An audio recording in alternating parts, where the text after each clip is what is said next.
Go... Gothic 3... Gothic 3 Forsaken...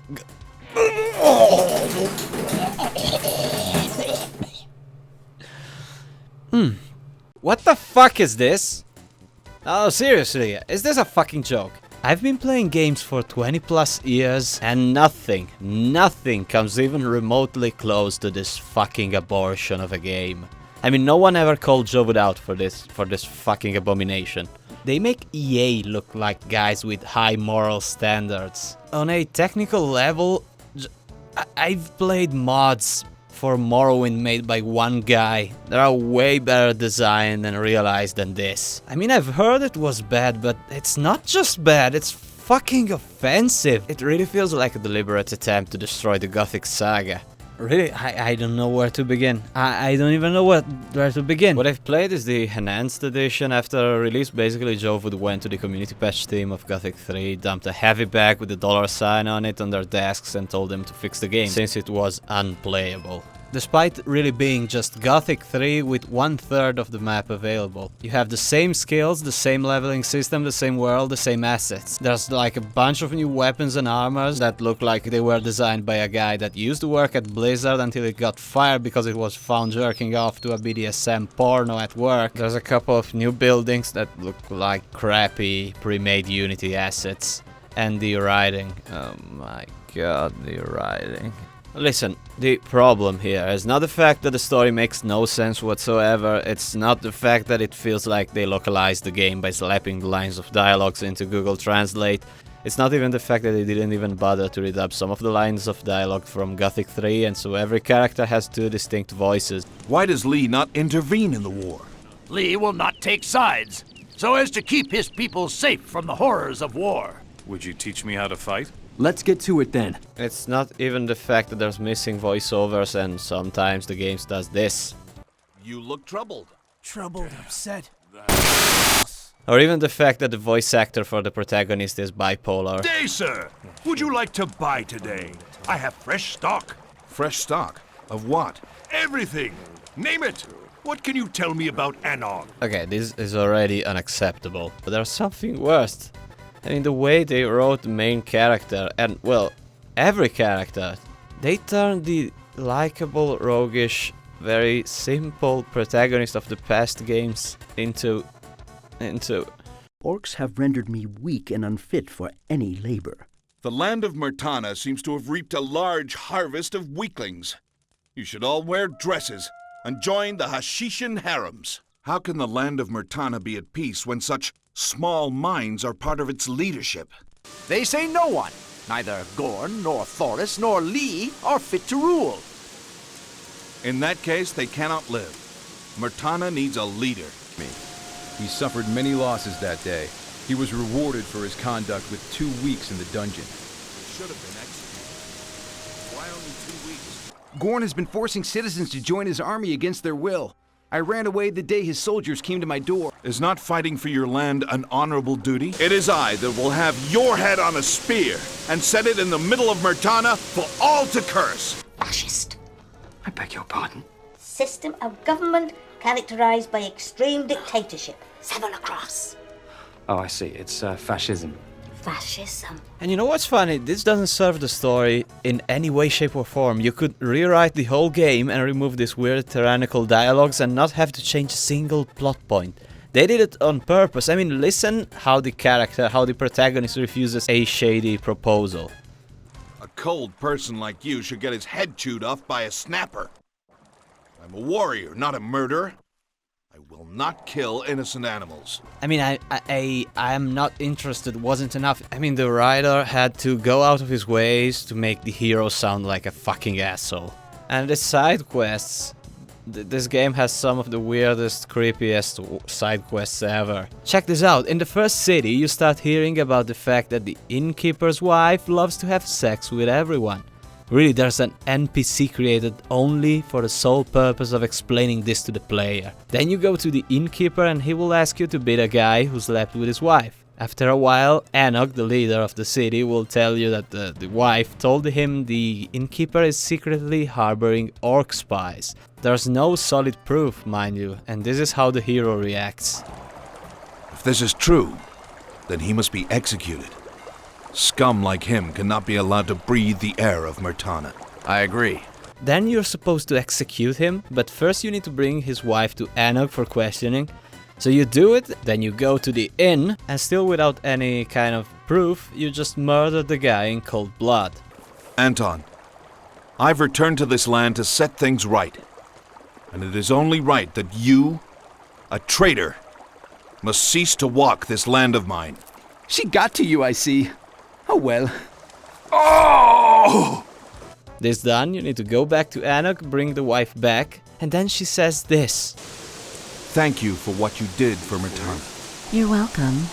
Are you tired? We could rest for a while at the inn. Oh yeah, let's fuck on your husband's corpse, it's probably still warm. I mean, do you see how fucked up this game is? And it's not like I'm reading between the lines or anything. No. The character is written this way the whole game. He's a fucking asshole, and even the sexual undertone keeps recurring. Hell, all side quests have this undertone. In Gothic, there's a widow that asks you to find his dead husband's savings. And after you complete the mission, for no reason whatsoever, she says this. Ah, the noble warrior. I can't speak to you right now. I'm looking for a new husband. In Ardea, there's this guy cheating on his wife, and you need to interrogate him and just listen. I want to know who you're having an affair with. I'm not having an affair. Don't lie to me, rat. Who is she? Where does she live?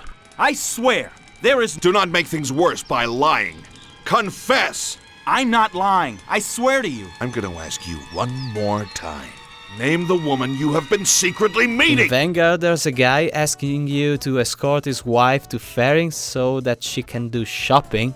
And he carefully explains for no reason whatsoever that you have to ensure she doesn't have sex with anyone during the trip. In Faring, there's a wife that is angry at his husband because he doesn't give her enough money. And she asks you if you can murder him. What would you like me to do? I want you to kill him. Kill him, and I will give you some of his gold. Very well. I accept your task. Then you go to the husband and he asks you to murder the wife and his lover instead. And by the way, these are basically all the side quests the game has to offer.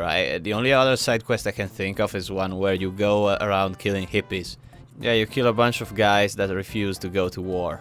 And there's another joke. Also, the story doesn't make a lick of sense. Hell, the premise directly contradicts the ending of the last game it's based upon. You see, in the Zardoz ending for Gothic 3, you end up banishing the gods and then you leave the world with Zardoz. And at the very end, they carefully explain that no matter what, the orcs and the humans will eventually learn how to live together, freed from the tyrannical leadership of the gods. It's funny because this game is about going back to Myrtana and starting a tyrannical empire yourself. I'm not even kidding, the game starts with you and Zardoz watching over Myrtana from another dimension. And then you start arguing about the fact that Lee, the now leader of the humans, is refusing to join the war. Zardoz agrees with Lee and you don't, so you start fighting with the old guy until you win. You then grab him from behind, as shown in this artwork, that looks like a picture for a sexual assault awareness campaign. And then you go back to Myrtana to set things right. Yeah, they're basically telling you that everything you did in the last game was wrong. And now you need to go back and take the place of the tyrannical gods you have been fighting for 3 games. And if you remove the useless, boring and weird filler missions, this is the whole story. You basically find Milton. He tells you they stole the Eye of Venus from him and used it to summon a beast. You go kill the beast and you become king. Yes, the Eye of Venus, an artifact powered by a god that you banished from the world. It should be a piece of useless junk right now, but no. Also, guess how you increase your stats? You pray at the shrines of the gods. And you know what's sad?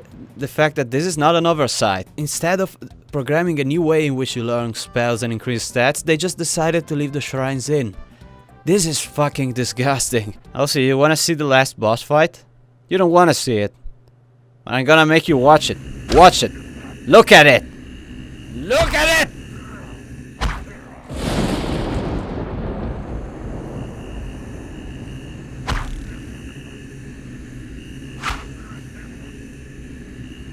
What the fuck? Yeah, that's the game. You become King Robert III. Yes, the hero decides to inherit the name of the tyrant he killed in the last game. And after everyone is done giving you a fucking blowjob... Only you had the dream for a united Murtana. Only you persevered like a true warrior for this, our homeland. I ask you to be our king. You're right once again. You're always right.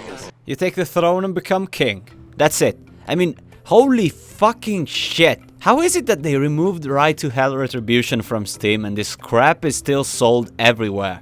If we only take in account the technical issues alone make this game a fucking embarrassment. I mean, it's way buggier than Gothic 3, and every single thing that it's not 100% recycled from Gothic 3 is garbage. The story is an insult to the original trilogy, is an insult to anyone who ever gave a fuck about the saga. There's not a single reason why this thing should exist. And you know what the last nail in the coffin is?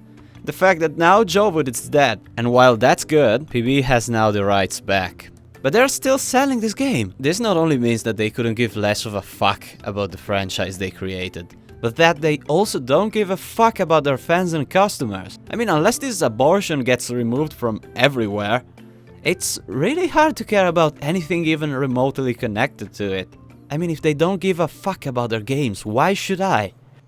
Oh my god, this series deserved way better than this. I mean, it's really fucking sad. And really the only positive thing I can think of is that at least we'll always have Gothic 1 and Gothic 2. And that's really what's important. We will always have them with us. And if someone were to ask me how the Gothic saga really ends, I'd tell him with the nameless hero and his friends saving the world, and then leaving the known lands forever by sailing away toward the setting sun.